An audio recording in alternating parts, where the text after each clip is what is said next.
Our video on our Betta breeding project proved to be quite popular, and those who watched asked some great questions.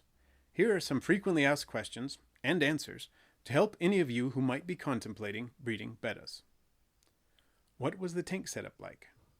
We used a 10-gallon tank, which was initially half full. With a heater, we maintained the temperature at 80 degrees Fahrenheit, about 27 Celsius. There was a large clump of Java moss, some fake plants, and a flower pot on its side, all for the female to hide in if necessary. We also added a sponge filter, which was not connected to an air pump yet. We didn't connect it until the fry were a few weeks old. How did you introduce the parents to each other?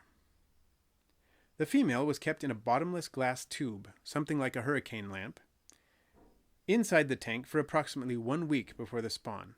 Both male and female were fed pellets and some live daphnia every day.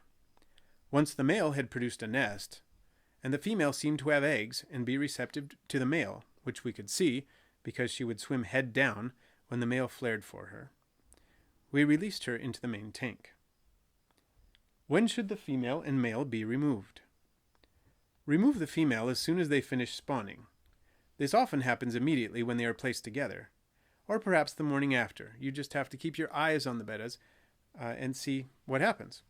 If they do not spawn within a short time, it's best to remove the female and place her in the jar or tube again for a few days before trying again. We removed the male once the fry were free swimming, which happened a day or two after they hatched. What did you feed the fry?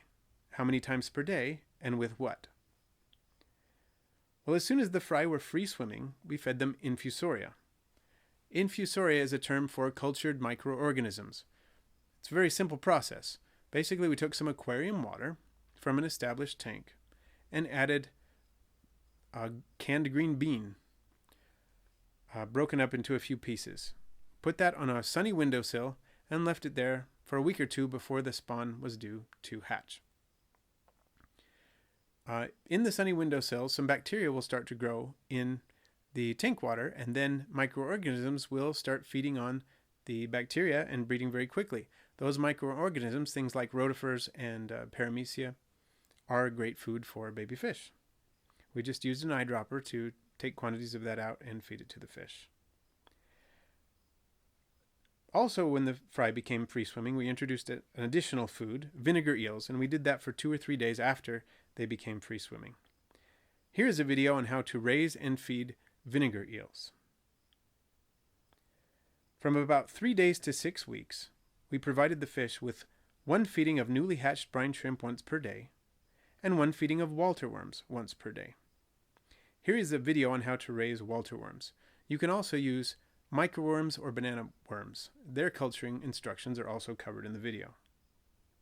From about 6 weeks on, we fed them finely ground pellets until they were big enough to take the pellets whole.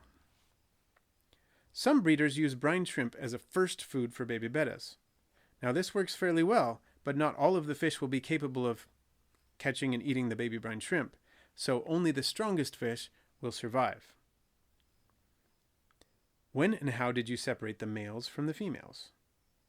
At 1 month, a few males began to show aggression, and most started at 2 months. As soon as we noticed a male starting to demonstrate aggression through flaring or chasing and nipping at other fish, we would jar it.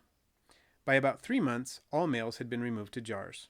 The jars were about 1 quart to half a gallon in size. We did daily water changes, and we placed the jars in large, shallow plastic storage containers with heaters in them so that the water in the jars remained warm. Where did you keep the females? We kept the females in the 10-gallon tank initially. Eventually, we moved most of them to a 55-gallon tank. How many fry did you end up with, and what did you do with all of those fry? In this spawn, there were about 50 fry. That is quite a small spawn. Many spawns can yield several hundred fry. We traded most of our bettas from this spawn for credit at local pet stores. We sold a few locally and a few online. We kept 1 male and about 1 dozen females. Keep in mind that these were not veiltail bettas. Veiltails, like all bettas, are beautiful fish, but are less likely to be of interest to your local fish store. When did you start changing the water, and how did you change the water? For a week, we did not add or change water. At 1 week, we begin adding about 1/2 gallon of fresh dechlorinated water per day.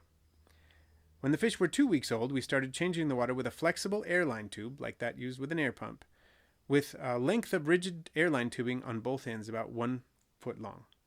We scraped the bottom of the tank with a rigid tube to try to remove any detritus, and siphoned out that residue. We changed about 2 gallons per day in this fashion. Once the fish got old enough, around 6 weeks to 2 months, we simply used a normal gravel siphon to change the water. For more in-depth information on breeding bettas, please check out the next video in the playlist. It is an audio interview we did with Carlos, a very experienced betta breeder, before we attempted to breed bettas. Thanks to Carlos in New York for your role in ensuring that we had a successful spawn.